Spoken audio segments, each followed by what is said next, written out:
Hello all. इस lecture में हम लोग डिस्कस करेंगे करंट डेंसिटी फॉर वेक्टर्स के बारे में। ये क्या होता है और ये कैसे ट्रांसफॉर्म होगी आपकी, राइट। अगर हम डेंसिटी की बात करें यानी वॉल्यूम चार्ज डेंसिटी कैसे ट्रांसफॉर्म होगी और वॉल्यूम करंट डेंसिटी कैसे ट्रांसफॉर्म होगी एक फ्रेम से दूसरे फ्रेम में। ओके। और हमारे पास जो कंटिन्यूटी इक्वेशन होता है that is del rho upon del T plus del dot J is equal to zero. इसका जो कोवेरिएंट फॉर्म होता है वो क्या होता है और इसको कैसे प्रूफ कर सकते हैं हम लोग ये भी डिस्कस करेंगे। Okay. So let's first discuss कि आपका चार्ज डेंसिटी कैसे ट्रांसफॉर्म होता है। सपोज आपके पास यहाँ पे एक कोई कोऑर्डिनेट सिस्टम हमने चूज कर लिया, रेफरेंस फ्रेम हमारे पास है, this is X axis, this is Y and this is Z.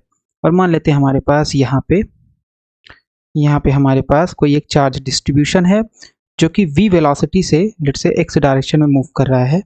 So suppose this is your x axis and this one is y। Okay. So x direction में क्या कर रहा है, ये v वेलोसिटी से अगर मूव करेगा तो इस रेस्ट फ्रेम में इसका कितना होगा चार्ज डेंसिटी। ओके। सो अगर हम बात करें चार्ज जो हमारा होता है that is q, it is invariant. ये क्या होता है, ये इनवेरिएंट होता है। जो आपका रेस्ट फ्रेम में होगा वही मूविंग फ्रेम में भी होगा। चार्ज डेंसिटी क्या होती है, चार्ज डेंसिटी होती है हमारे पास, charge density is given by so this is your q upon यानी total charge divided by volume. तो डेंसिटी जहां भी आता है इसका मतलब होता है उस क्वांटिटी को वॉल्यूम से डिवाइड कर देना। So total charge divided by volume. Okay. So मान लेते हैं हमारे पास रो जीरो है जो कि हमारे पास प्रॉपर डेंसिटी है या प्रॉपर चार्ज डेंसिटी है। ओके। यानी कि इसका मतलब क्या है कि ये रेस्ट फ्रेम में जब ये आपका रेस्ट होगा चार्ज, उस फ्रेम में चार्ज डेंसिटी कितनी है, रो जीरो है। और मूविंग फ्रेम में मान लेते हैं चार्ज डेंसिटी कितना है, रो है। सो this is in moving frame. Okay, right. तो रो और रो जीरो में क्या ट्रांसफॉर्मेशन होगा या रो और रो जीरो में क्या रिलेशन होगा। ओके। सो अगर हम बात करें सो रो जीरो में कौन कौन सी क्वांटिटी आएगी। सो रो जीरो आपका हो जाएगा टोटल चार्ज डिवाइडेड बाय आपका volume. Okay, volume in rest frame और चार्ज इन रेस्ट फ्रेम। रो क्या होगा आपके पास, रो हो जाएगा क्यू, चार्ज तो चेंज नहीं होगा, इट इज इनवेरिएंट। किसी भी कोऑर्डिनेट से किसी भी रेफरेंस फ्रेम में जाओगे ये चेंज नहीं होगा। और आपके पास यहाँ पर आ जाएगा volume in moving frame. Okay, volume in moving frame. अब क्वेश्चन उठता है कि वॉल्यूम कैसे चेंज होगा। तो वॉल्यूम को समझने के लिए हमारे पास हम ऐसे समझ सकते हैं कि लेट्स से आपका ये जो है क्यूब अगर है तो उसका वॉल्यूम क्या होगा, L X L Y L Z. Okay. और मान लें कि अगर ये जो है ये एक क्यूब है और एक्स डायरेक्शन में मूव करेगा तो हमें पता है कि हमारा जो एल एक्स होगा अकॉर्डिंग टू लेंथ कॉन्ट्रैक्शन से हमें पता है कि जो एल एक्स होगा, क्योंकि एक्स डायरेक्शन में मूव कर रहा है तो एल एक्स आपका चेंज हो जाएगा and that is L X zero under root one minus you square upon C square. Perfect. इसकी स्पीड कितनी है, v है या u है, वॉट एवर इट इज। और लेकिन आपका एल वाई आपका चेंज नहीं होगा, है ना। परपेंडिकुलर डायरेक्शन में कोई भी चेंज लेंथ में नहीं आएगा, केवल उसी डायरेक्शन में चेंज आएगा जिस डायरेक्शन में ऑब्जेक्ट मूव कर रहा है, उसी डायरेक्शन में क्या होगा, शॉर्ट एंड हो जाएगा, राइट। इतना हो जाएगा। तो अगर हम इसकी वैल्यू यहाँ रख दें तो हमारे पास क्या आ जाएगा, हमारे पास आ जाएगा v इज इक्वल टू, इसकी वैल्यू रखेंगे so this is L X zero times this one, इसको हम बाद में लिख लेंगे L Y zero L Z zero, और ये जो बचा हुआ पार्ट है इसको यहाँ लिख देते हैं। ओके, इतना आ गया। सो इसका मतलब v is equal to V zero under root one minus we square upon C square, इतना आ जाएगा। तो v की जगह अगर हम वैल्यू सब्स्टिट्यूट करें तो q upon this is v zero under root one minus we square या यू स्क्वायर अपॉन सी स्क्वायर, डिपेंड्स आपकी नोटेशन कौन सा ले रहे हो, राइट। सो इतना आ जाएगा। इसका मतलब rho is equal to q upon v zero को हम लोग लिख सकते हैं rho zero. So rho is equal to rho zero upon under root one minus you square upon C square, ये वैल्यू आ जाएगी। यानी कि जो वॉल्यूम चार्ज डेंसिटी होगी वो इस तरीके से ट्रांसफॉर्म होगी आपका। ओके। Perfect, right. ओके, तो हमने रो जीरो निकाल लिया। अब हमें निकालना है volume current density. So how it transforms. So volume current density क्या होता है? वॉल्यूम करंट डेंसिटी ये आपका होता है, इसको हम लोग प्रूफ कर सकते हैं, J is equal to rho times V, है ना। वेलोसिटी कितनी है ऑब्जेक्ट की?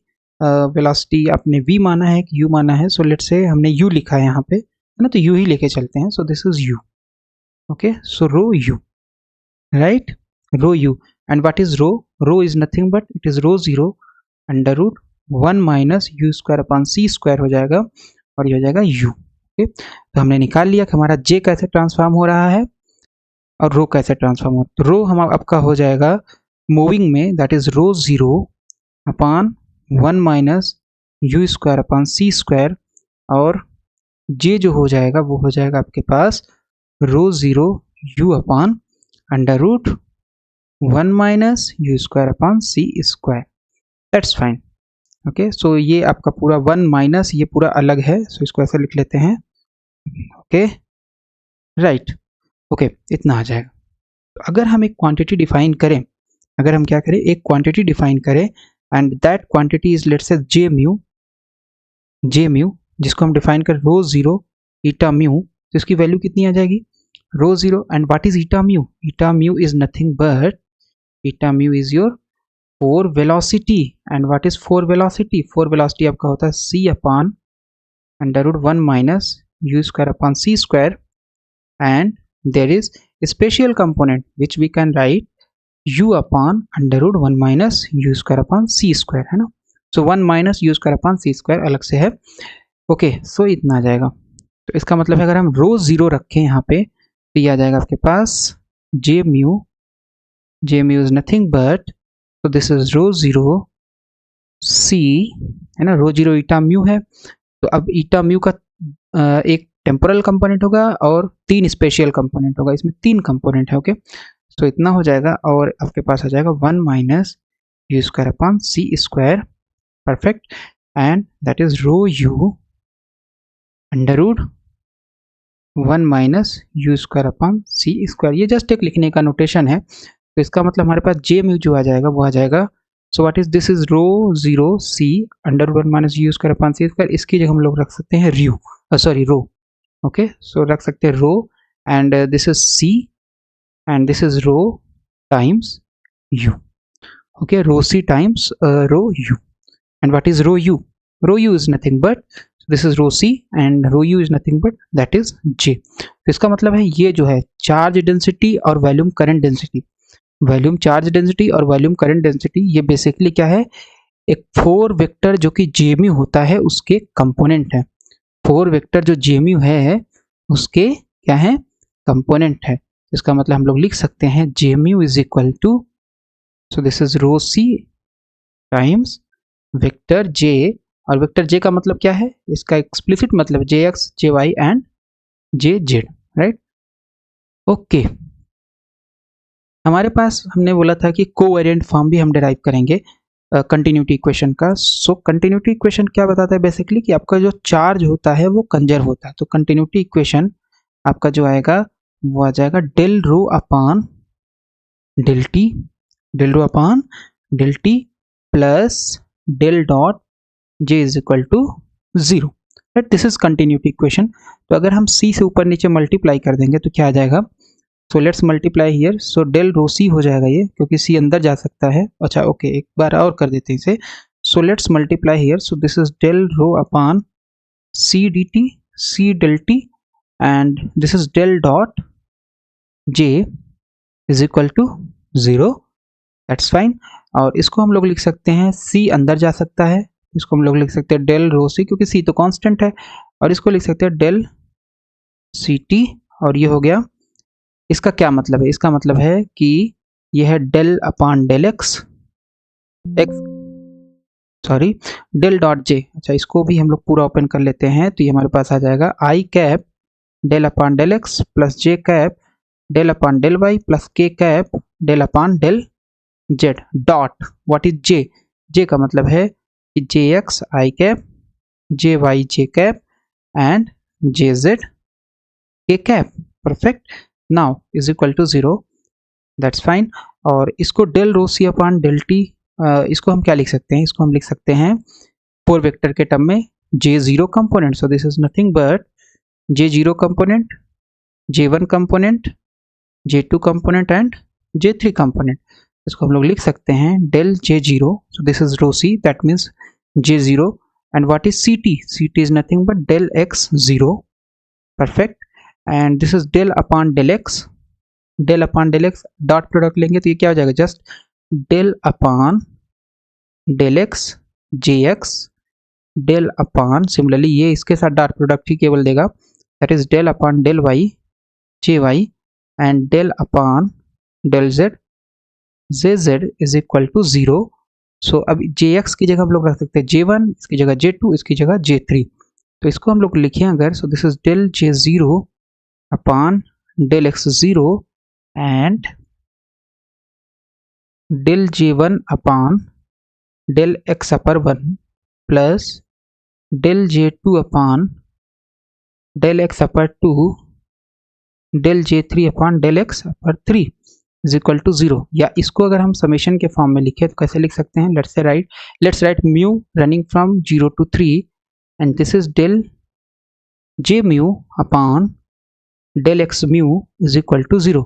या इसको हम लोग लिख सकते हैं नोटेशन के फॉर्म में del mu J mu running from 0 to 3 is equal to 0। ये डेल म्यू का मतलब क्या होता है, so let's write it here. So del mu का मतलब है, डेल म्यू का मतलब है del upon del X mu, right, okay, perfect.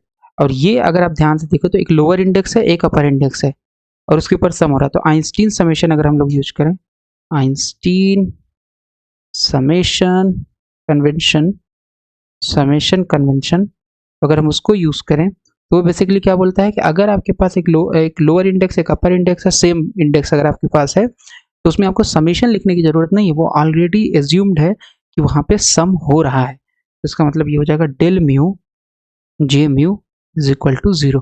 So this is covariant form of equation of continuity, और इसको हम लोगों ने प्रूफ कर लिया, जहाँ पे हमारे पास J म्यू होता है rho c and this is vector J। Vector J का मतलब है इसमें 3 कंपोनेंट है, Jx, Jy और Jz। So this is all about current density for vectors in this